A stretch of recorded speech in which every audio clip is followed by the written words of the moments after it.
Get ready for an exciting and thrilling story packed with mystery and danger at every turn. Fiona, a courageous agent, embarks on a dangerous mission to protect her country. She faces deception, cunning plans, and massive conspiracies. Will she escape this deadly web and save her nation? Let's dive into this gripping adventure.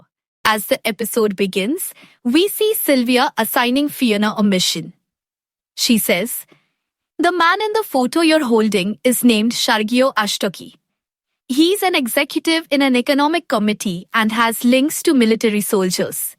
He's about to export a huge amount of strawberries to the Westies. Because of that, there will be a shortage of strawberries in our country. And in a few days, it's the foreign minister's son's birthday, where strawberry cake will be essential. That's why I don't want any problem during the celebration due to the lack of strawberries. Fiona, you must solve this issue at any cost." Fiona replies, "Sure, boss." Then she goes to Lloyd and asks, "Do you know anyone who can make a fake export license?" Lloyd replies, "I don't know anyone personally, but I do know someone who's connected to those who can." Fiona asks, "Can he be trusted?" Lloyd answers, "Don't worry about that. You can trust him completely." Lloyd then leaves. Meanwhile, Fiona watches him with a hint of affection. Later, while walking alone, she thinks, "Twilight is an amazing person. It is not easy to find someone like him. For him, I'll bring peace between East and West." Thinking this, she arrives at a deserted place and sees a sign written on a large gate. "Press here for any service." She presses it with a pen, which bursts into flames. As she enters through the gate, she is attacked by various defense mechanisms, but she dodges them all effortlessly. Suddenly, a masked man points a gun at her from behind. Fiona asks, "Are you Franken?" The man says, "Are you such a big fan of mine that you've come here for an autograph?" Fiona gives a code phrase, "Good day" or "Good evening." The man removes his mask. It's indeed Franken. He says, "So, you're his friend." Fiona replies, "Franken's such a funny name for a funny guy." Franken, as always, starts bragging to impress her. Fiona starts to leave, but he stops her.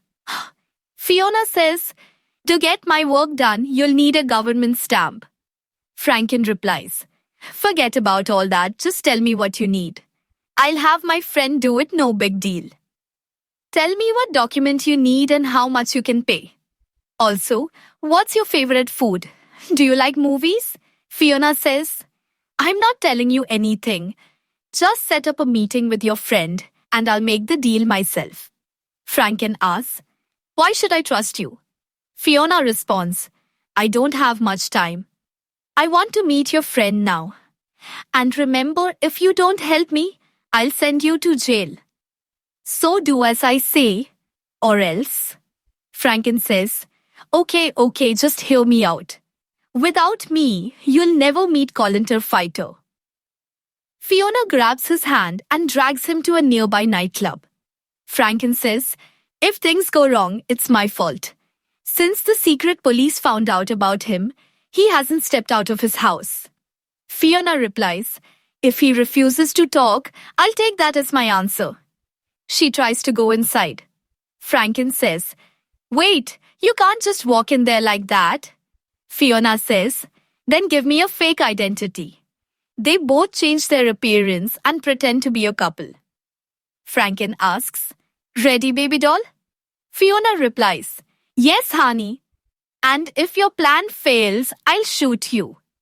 Hearing this, Franken nervously says, "What have I gotten myself into? This club is only for couples, and it was your idea to come here. So now, just shut up." As they enter, the guard stops them and says, "Only invited guests are allowed." Franken says, "Hey Bob, it's me." Bob is shocked to see Franken with a girl. Inside, everyone is stunned to see Franken with a woman. He says, "This is my girlfriend." Fiona takes him aside and says, "Now I really feel like shooting you." Franken begs for forgiveness. They meet the man Fiona wanted to see. Franken says, "Long time no see, partner." Fiona says, "I have a job for you." The man asks, "Who are you?" Fiona replies, "Deal first, talk later. Everything is written here, you have 5 days." Angrily, the man throws the paper away and says, "I didn't come here to waste my time. You both should leave, I'm busy with other clients." As he walks away, Fiona and Franken try to stop him. Some people pass by and Fiona says, "Are they your customers? They look like SS agents." The man freezes in shock. Before he can say anything, Franken says, "Don't blame them. I'm the one who did all this." The man tries to escape. Someone nearby aims to kill him, but Fiona appears and kicks the hidden attacker. The three of them start running. The man says, "You're now also targets of the SS." Fiona replies, "If you return my money and do my job, I'll save your life." Another attacker charges with a knife. Fiona kills him.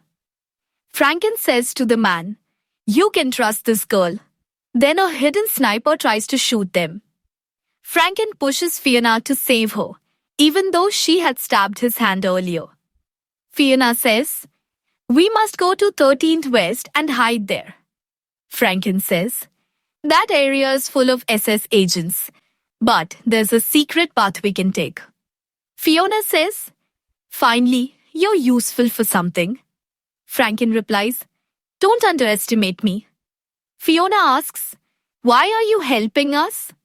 Franken says, "I'm not taking anyone's side. I just don't support the East. It's a broken place. I'd rather work hard and make something of myself. You can say I'm kind of an enemy." Fiona says, "How tragic." Franken says, "You're terrifying. Do you know that? Can anyone even like you?" Fiona says, "Shut up or I'll shoot you." Next day, Fiona visits Franken's shop and says, "Give me a copy of the Daily Ost." Franken hands her the newspaper along with something she requested earlier. Franken asks, "The SS has no way to track us, right? You called us before, didn't you?" Fiona replies, "I don't know what you're talking about." Franken gets angry. Fiona says, "Very soon I'll be back with another mission." Franken is stunned and secretly happy. He tries to hide his smile and says, "Are you kidding me? If we keep working together like this, I'll have no friends left." I hope you all liked today's explanation. If you didn't, please give us your feedback to help us improve. Stay connected with us for more such explanations.